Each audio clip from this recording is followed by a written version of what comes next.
রাত পোহালে শান্তিনিকেতনে পৌষ মেলার উদ্বোধন করবেন ভার্চুয়ালি রবিবার সকাল 11টায় মুখ্যমন্ত্রী মমতা বন্দ্যোপাধ্যায়। এবং 3 বছর পর শান্তিনিকেতনে পৌষ মেলা হতে চলেছে এবং যথেষ্টই পৌষ মেলাকে কেন্দ্র করে সাধারণ মানুষজন এবং দূর দূরান্ত থেকে যারা মানুষজন আসেন তাদের মধ্যে উন্মাদনা তুঙ্গে।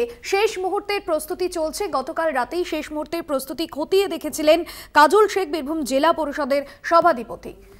মনা বীরবংশী আমাদের প্রতিনিধি সরাসরি রয়েছেন আমাদের সঙ্গে। মনা, শেষ মুহূর্তের প্রস্তুতি চলছে এবং সাধারণ মানুষের মধ্যে উন্মাদনা তুঙ্গে, কারণ 3 বছর পরে এই মেলা হচ্ছে। কি ছবি এই মুহূর্তে ধরা পড়ছে সেখানকার?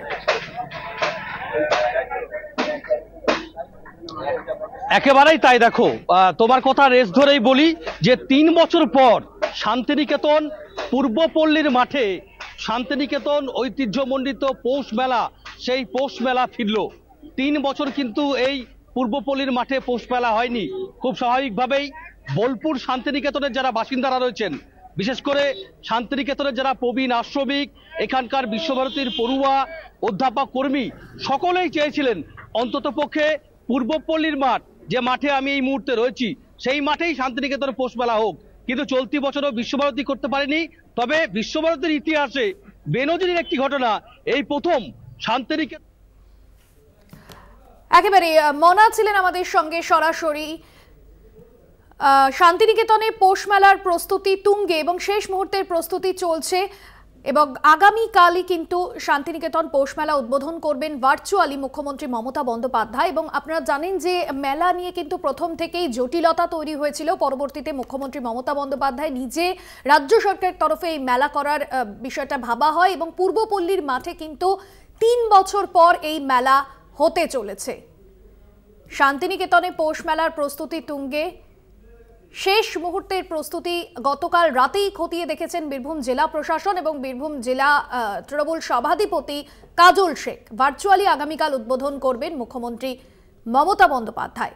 শান্তিনিকেতনে পৌষ মেলার প্রস্তুতি তুঙ্গে। শেষ মুহূর্তের প্রস্তুতি কিন্তু এই মুহূর্তে চলছে এবং সেই ছবি যেরকম আপনাদের সামনে তুলে ধরছিলাম, আমাদের প্রতিনিধি সেই ছবি তুলে ধরছিল। আগামী 24 থেকে 28শে ডিসেম্বর 5 দিন পৌষ মেলা হতে চলেছে। আগামীকাল সকাল 11টায় ভার্চুয়ালি উদ্বোধন করবেন মুখ্যমন্ত্রী। পরপর 3 বছর মেলা বন্ধ করেছিল বিশ্বভারতী এবং পরবর্তীতে বিশ্বভারতীর ইতিহাসে এই বেনজির ঘটনা। রাজ্য সরকার তথা বীরভূম জেলা প্রশাসন ভুবনডাঙ্গার পূর্বপল্লীর মাঠেই শান্তিনিকেতন পৌষ মেলা পরিচালনা করছে এবং বোলপুর শান্তিনিকেতনে মানুষদের দীর্ঘদিনের দাবি ছিল পৌষ মেলা পূর্বপল্লীর মাঠে হোক এবং রাজ্য সরকারের তরফেই কিন্তু এই মেলা এবছর হচ্ছে। মনা বীরবংশী রয়েছেন আমাদের সঙ্গে। আরো একবার আসবো মনা তোমার কাছে। রাজ্য সরকারের তরফে 3 বছর পর এইভাবে মেলা করা এবং সাধারণ মানুষজন, স্থানীয় বাসিন্দারা তারা কতটা খুশি, কি বলছেন?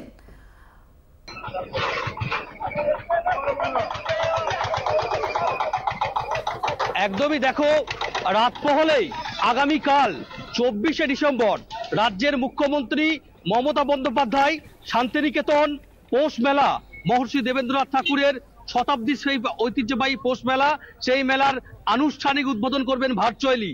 এবং এই মুহূর্তে শান্তিনিকেতন ঠিক যে পূর্বপল্লীর মাঠ, সেই মাঠেই রয়েছি। আমরা দেখতে পাচ্ছি যে বোলপুর পুরসভার পক্ষ থেকে বোলপুরের ভাইস চেয়ারম্যান, বোলপুরের ব্যবসায়ী সমিতি, সর্বোপরি মেলার যারা মালিকারা, শান্তিনিকেতন ট্রাস্টের সম্পাদক অনিল কোনার, সকলেই কিন্তু রয়েছেন। আমি প্রথমেই চলে যাব বোলপুর পুরসভার ভাইস চেয়ারম্যান, মেলা কমিটির অন্যতম সদস্য, তার সঙ্গে কথা বলবো। আচ্ছা ওমর বাবু, আপনারা জানতে হবে যে মুখ্যমন্ত্রী এই প্রথম উদ্বোধন করছেন শান্তিনিকেতন পৌষ মেলা পূর্বপল্লীর মাঠে। আগামীকালকে কিভাবে এই অনুষ্ঠানের সূচনা হচ্ছে যদি একটু সংক্ষেপে বলেন আপনি। সব থেকে গর্বের ব্যাপার এবং আনন্দের ব্যাপার যে মাননীয় মুখ্যমন্ত্রী মমতা বন্দ্যোপাধ্যায় এবং আমাদের যুবরাজ অভিষেক বন্দ্যোপাধ্যায় এবং রাজ্য প্রশাসন, জেলা প্রশাসন যেভাবে সুন্দরভাবে এই মেলার পরিকল্পনাটাকে ঠিক করে দিয়েছেন, সেইভাবেই আমরা জেলা প্রশাসন, পৌর এবং মাঠ বাঁচাও মাঠের যে ট্রাস্টের অনিলবাবু এবং ব্যবসা সমিতি এবং বাংলা সংস্কৃত মঞ্চ এবং কবিগুরু হ্যান্ডিক্রাফট যৌথ উদ্যোগে সুন্দরভাবে আমরা এই নির্দেশ পালন করছি। রাত পোহালেই মেলা, বুঝতে পারছেন, এই টিম আমরা সমস্ত রকমভাবে সব রকমভাবে প্রস্তুতি নিয়ে আমরা এগিয়ে পড়েছি। স্টল অনেক কমপ্লিট হয়ে গেছে 99% এবং এখানে বহুত বহিরাগত এবং টুরিস্টরা আমাদের এই মেলার মধ্যে অংশগ্রহণ করে ফেলেছে। বোলপুরের একটা মানে রমরম। আর সত্যি আমি পাশাপাশি কথা বলবো, শান্তিনিকেতন ট্রাস্ট এই মেলার যিনি শুভ সূচনা করেছিলেন মহর্ষি দেবেন্দ্রনাথ ঠাকুর, এবং তিনি ট্রাস্ট গঠন করেছিলেন শান্তিনিকেতন ট্রাস্ট। সেই শান্তিনিকেতন ট্রাস্ট এবছর শান্তিনিকেতন পৌষ মেলায় কাঁধে কাঁধ মিলিয়ে রাজ্য সরকারের সামগ্রিক সহযোগিতা করছেন। অনিল বাবু রয়েছেন, সংক্ষেপে জানবো। অনিল বাবু, আপনারা কতটা খুশি এই মেলা নিয়ে? আমরা খুবই খুশি, কারণ আমরা 2020 সালে করোনার জন্যও ছোট করে রাজ্য সরকার করেছিল ডাকবাংলো মাঠে।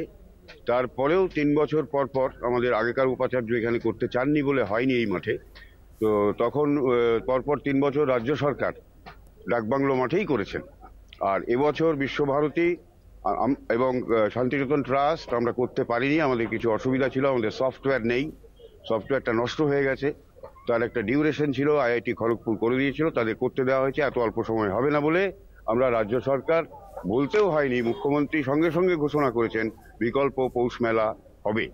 এবং বিশ্বভারতী এবং রাজ্য সরকারের সঙ্গে সম্পর্ক খুবই ভালো। বিশ্বভারতীকে মাঠ ডিএম চেয়েছিলেন, সঙ্গে সঙ্গে একদমই মনা, বোঝাই যাচ্ছে যে রাজ্য সরকারের সঙ্গে কাঁধে কাঁধ মিলিয়ে মেলা পরিচালনা করছেন মেলা কমিটির যারা সদস্যরা রয়েছে, এবং যথেষ্টই কিন্তু তারা খুশি মুখ্যমন্ত্রীর আগামীকাল উদ্বোধন করবেন এই মেলা। ধন্যবাদ তোমায়।